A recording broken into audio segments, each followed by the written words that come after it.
दोस्तों, जापान अपनी तेज रफ्तार बुलेट ट्रेन्स के लिए भी जाना जाता है और ऐसे ही एक बुलेट ट्रेन साल 1975 में खासी चर्चा में रही। असल में हम ट्रेन की नहीं बल्कि जापानी फिल्म द बुलेट ट्रेन की बात कर रहे हैं, जिसने उन दिनों दुनिया भर के सिनेमा घरों में धमाल मचाया था। जिस साल भारत में शोले ने एक्शन फिल्मों का नया इतिहास लिखना शुरू किया था और उसके बाद तो mega budget multi starrer action फिल्में बनाने की होड़ शुरू हो गई थी और जय वीरू की इस जोड़ी को तो मानो हर कोई लपक लेना चाहता था। उन्हीं दिनों B.R. चोपड़ा अपने बेटे रवि चोपड़ा के निर्देशन में एक फिल्म बनाने की सोच रहे थे जो 1974 में आई Hollywood film the towering inferno से इंस्पायर्ड थी, जो एक खास तरह के डिजास्टर पे आधारित थी। लेकिन जब जापानी फिल्म द बुलेट ट्रेन ने खास ट्रेन हादसे को केंद्र में रखते हुए अपने थ्रिलर एक्शन का रोमांच दुनिया भर में फैलाया, तो चोपड़ा ने तय किया कि वो अपनी फिल्म भी ट्रेन हादसे के इर्द गिर्द ही रखेंगे और कहानी लिखने का काम सौंपा गया कमलेश्वर को, जिसे मांझा था रवि चोपड़ा ने और नाम मिला द बर्निंग ट्रेन।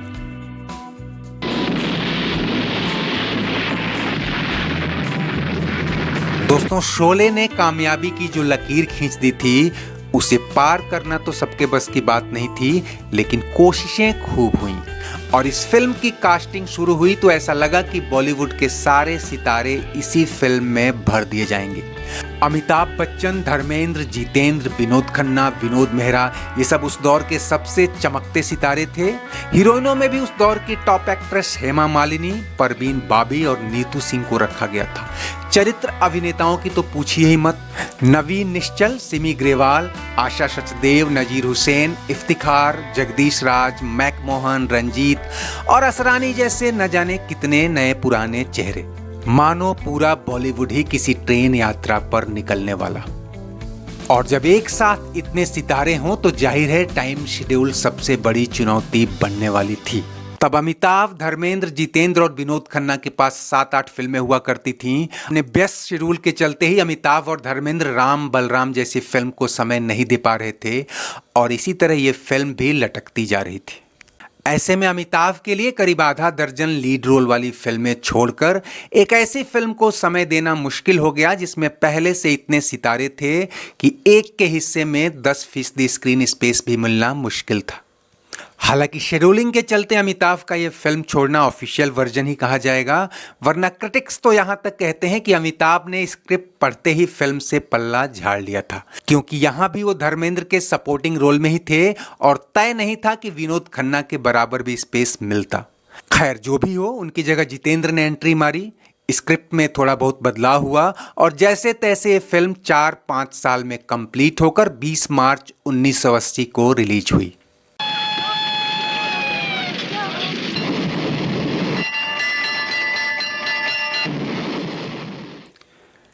इसकी स्टार कास्ट की तरह ही बजट भी भारी भरकम हो चला था। फिल्म मेकर्स ने प्रमोशन में भी कोई कोर कसर नहीं छोड़ी थी।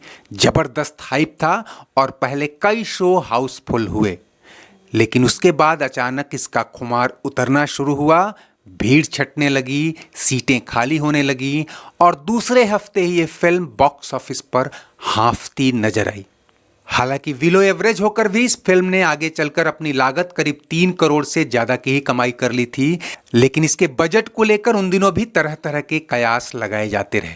आज भी आप सर्च करें तो कई न्यूज पोर्टल्स और रिलायबल सोर्सेस इसका बजट 25 करोड़ तक बताते हैं, जो असल में इनकरेक्ट, इन्फ्लेटेड या कह लें कि मिस इन्फॉर्मेशन है। 70 के दशक के आखिर में इतने बड़े बजट की कल्पना भी नहीं की जा सकती थी, लेकिन जो भी था इसमें पैसा तो खूब लगा था।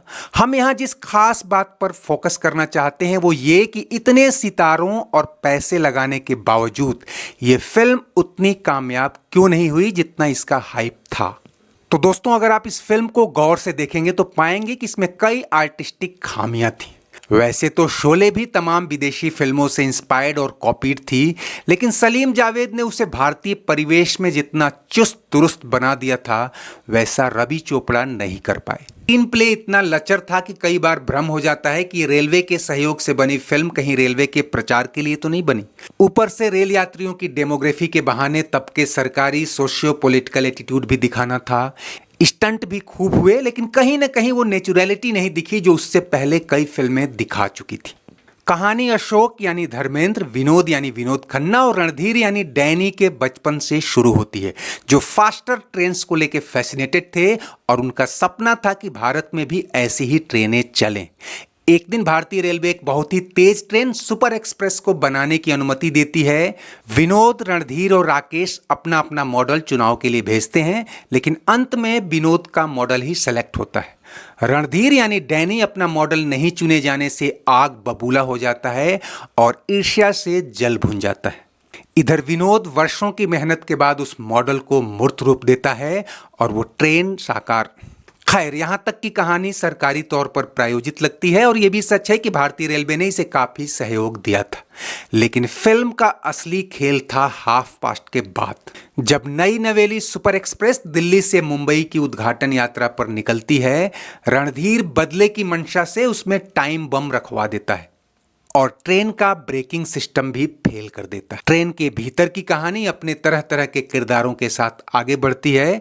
बीच में ट्रेन में ब्लास्ट होता है, ड्राइवर मर जाता है, ब्रेकिंग सिस्टम तो फेल कर ही दिया गया था, ट्रेन बेकाबू होकर बिना रुके भागती चली जाती है। उसके बाद ये तीन हीरो अपने अपने तरीके से बचाव में आगे आते हैं और मिलजुल कर तमाम स्टंट और सस्पेंस थ्रिलर के बाद ट्रेन को रुकवाने और यात्रियों को बचाने में कामयाब होते हैं। इतने बड़े बैनर और बड़े बजट वाली फिल्म के मामूली रह जाने के पीछे कुछ ठोस वजहें थी।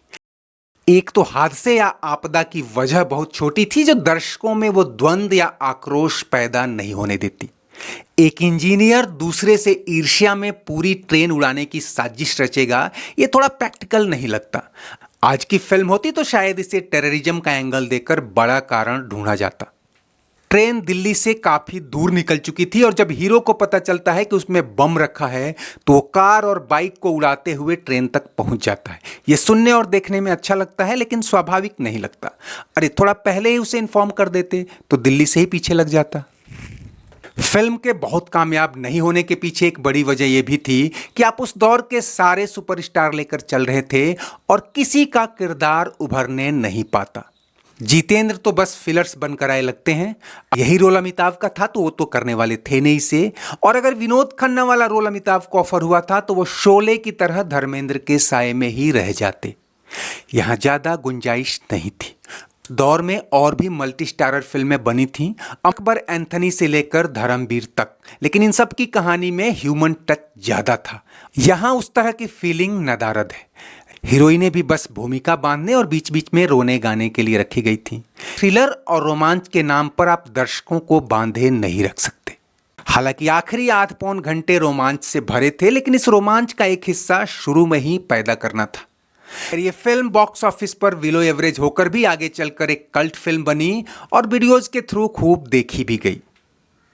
पल दो पल का साथ हमारा। दोस्तों, वीडियो पसंद आया हो तो इसे लाइक और शेयर तो कर ही लीजिए। अगर चैनल सब्सक्राइब नहीं किया है तो वो भी कर लीजिए। कमेंट बॉक्स में आपकी हर राय का स्वागत है। शुक्रिया, नमस्ते, आभार। पल दो